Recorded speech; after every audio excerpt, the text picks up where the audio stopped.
Assalamualaikum warahmatullahi wabarakatuh. Apa kabar anak-anakku semua? Semoga kalian hari ini dalam keadaan sehat-sehat saja ya. Sebelum kita belajar, mari kita berdoa agar kegiatan belajar kita hari ini berjalan dengan lancar dan mendapatkan rahmat dari Allah Subhanahu wa Ta'ala. Bismillahirrahmanirrahim. Raditu billahi rabba wa bil islami dina wa bi Muhammadin nabiyya wa rasula. Rabbi zidni ilma warzuqni fahma. Amin. Anak-anak, apa yang kalian ketahui tentang wali Allah? Tahukah kalian siapa saja wali itu dan apa saja keistimewaan mereka yang harus kita teladani? Mari kita simak penjelasan berikut.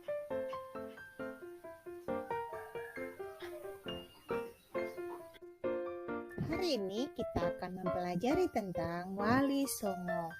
Dan apa saja kisah teladan Wali Songo? Kompetensi dasar kita pada hari ini yaitu memahami kisah teladan Wali Songo. Nah, apa saja tujuan pembelajarannya? Yaitu 1.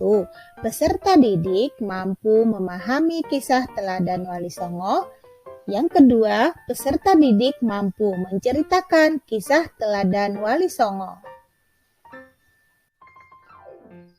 Wali Songo yang pertama yaitu Sunan Gresik atau Maulana Malik Ibrahim, disebut juga Sunan Pandes.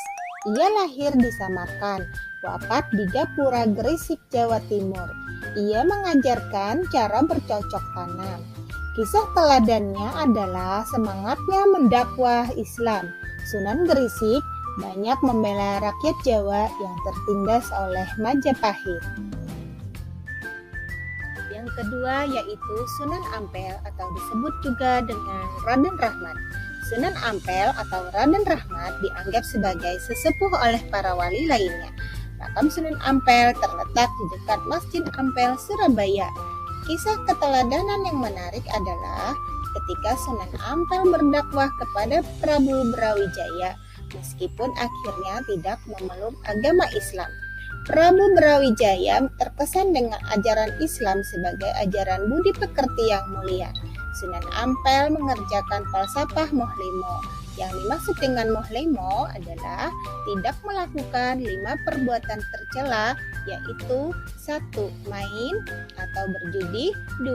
Ngombe atau mabuk-mabukan, 3. Maling atau mencuri, 4. Madat atau menghisap candu atau ganja, yang kelima madon, berzina. Yang ketiga yaitu Sunan Bonang atau disebut juga dengan Magdum Ibrahim.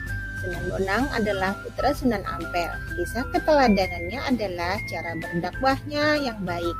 Sunan Bonang sering menggunakan kesenian rakyat untuk menarik simpati mereka. Ia memasukkan alat musik bonang pada seperangkat alat musik gamelan. Sunan Bonang juga mengubah suluk kicil dan tembang Tombo Ati. Yang keempat yaitu Sunan Derajat. Sunan Derajat juga putra Sunan Ampel. Kisah keteladanannya adalah cara dakwahnya yang menekankan keteladanan dalam hal perilaku yang terpuji, kedermawanan, kerja keras, dan peningkatan kemakmuran masyarakat sebagai pengamalan agama Islam. Sunan Derajat berdakwah melalui kesenian. Kelima yaitu Sunan Kudus, disebut juga dengan Raden Usman Haji. Beliau memiliki peran besar dalam pemerintahan Kesultanan Demak, yaitu sebagai panglima perang, penasehat Sultan Demak, dan hakim peradilan negara. Salah satu peninggalannya yang terkenal adalah Masjid Menara Kudus. Yang keenam, Sunan Giri. Sunan Giri adalah putra Maulana Ishak. Ia termasuk murid Sunan Ampel dan seperguruan dengan Sunan Bonang. Beliau sangat berjasa mendakwah Islam di Jawa bahkan sampai ke wilayah timur Indonesia.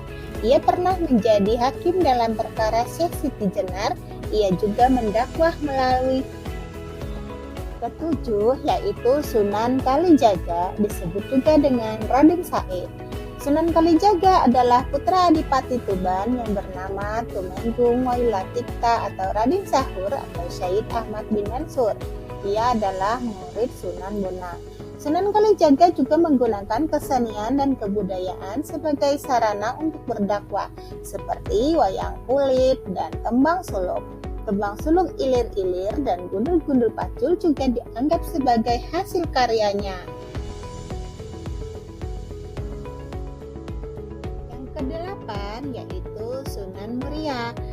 Nama beliau adalah Raden Umar Said. Beliau adalah putra Sunan Kalijaga.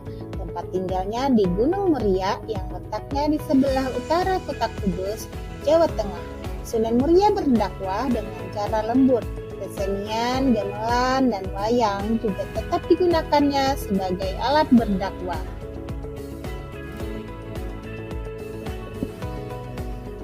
Yang kesembilan yaitu Sunan Gunung Jati, disebut juga dengan Syarif Hidayatullah. Beliau adalah putra Syarif Abdullah Umdatuddin. Ia berjasa mengembangkan Cirebon sebagai pusat dakwah dan pemerintahannya kemudian menjadi Kesultanan Cirebon.